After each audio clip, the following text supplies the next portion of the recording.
les sportifs, dans ces capsules, on va parler d'un sport qui gagne de plus en plus d'adeptes, notamment depuis le dernier Super Bowl où est-ce que le premier médecin a soulevé la coupe Lombardi lors du Super Bowl.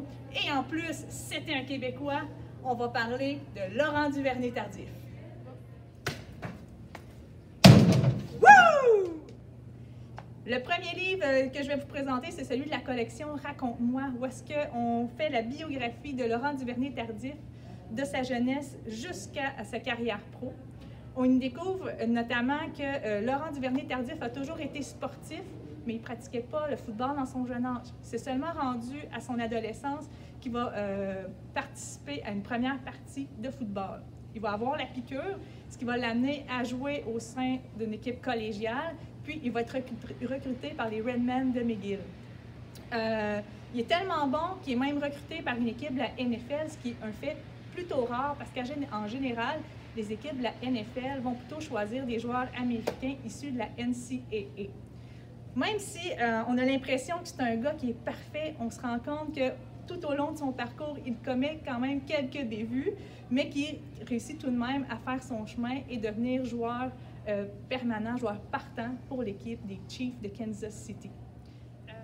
Ce qui est intéressant avec ce livre, c'est que c'est un livre qui n'est pas trop long à lire, donc je le conseille pour les lecteurs débutants ou pour les gens qui n'ont pas trop de temps, mais qui aimeraient quand même avoir une idée de comment s'est déroulée la carrière de LDT.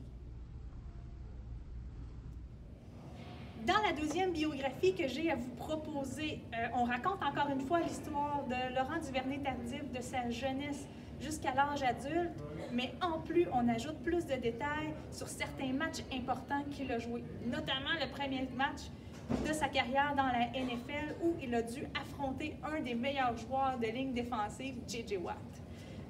On y explique aussi comment son agent et ami a fait pour que les recruteurs de la NFL posent son regard sur lui en organisant une journée spéciale où est-ce que Laurent a pu démontrer toutes ses capacités physiques. Dans ce livre-là, on explique aussi le fait que pour lui, son objectif premier a toujours été d'obtenir son diplôme de médecine. Pour lui, le football a juste été une opportunité qui lui permettait de vivre des expériences et qu'il s'est toujours organisé pour être capable de continuer à étudier en médecine, pour être capable d'obtenir son diplôme en médecine, ce qu'il a réussi à faire et ce qui lui a permis à être le premier médecin joueur de NFL à soulever le trophée Lombardi lors du dernier Super Bowl. Donc, je vous recommande vraiment ce livre-là parce que justement, on est capable d'entrer dans la tête d'un joueur qui vit un match de football. On est capable de comprendre le processus qui mène un joueur de football à être sélectionné par une équipe de la NFL. La seule chose pour laquelle je suis un peu déçue, c'est que le livre a été écrit avant sa victoire au Super Bowl. Donc, on n'a pas le récit du chemin qui l'a amené à soulever le trophée Lombardi. Mais je ne m'inquiète pas, je suis certaine que d'ici quelques mois, d'ici quelques années, il y aura d'autres biographies qui incluront cet événement important-là de sa vie, qui nous permettront aussi de vivre cet événement-là. Donc, je vous conseille le livre Laurent Duvernay-Tardif. Bonne lecture!